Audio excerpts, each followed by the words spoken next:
નડિયાદ શહેરના પૂર્વ વિસ્તારમાં આવેલા દાયકાઓ જૂના અને 2400 મીટર લાંબા મુખ્ય કાંસની સફાઈ અને રીડેવલપમેન્ટની કામગીરી હાલ 5 અલગ અલગ જગ્યાએ પૂરજોશમાં ચાલી રહી છે। ₹40 કરોડના ખર્ચે સંપૂર્ણ કોન્ક્રીટથી બનનારા આ સ્લેબ ડ્રેનેજ પ્રોડક્શનથી ભવિષ્યમાં શહેરમાં પાણી ભરાવવાની સમસ્યાનો કાયમી ઉકેલ આવશે। આ ભગીરથ પ્રોજેક્ટ અંતર્ગત અત્યાર સુધીમાં 800 થી વધુ ડમ્પર જેટલો કાપ કાઢવામાં આવ્યો છે, જ્યારે પાણીના સરળ નિકાલ માટે બોટમ લેવલથી લેવલિંગ કરીને કામગીરી કરાઈ રહી છે।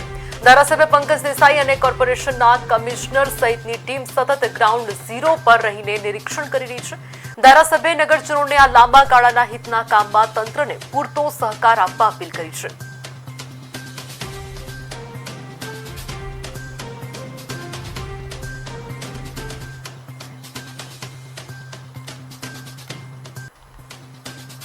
પ્રજાજનો અને બિઝનેસમેનોને મુશ્કેલી ઓછી પડે એવા પ્રયત્નો પણ થાય એવું આ તબક્કે કોર્પોરેશનને કહું છું।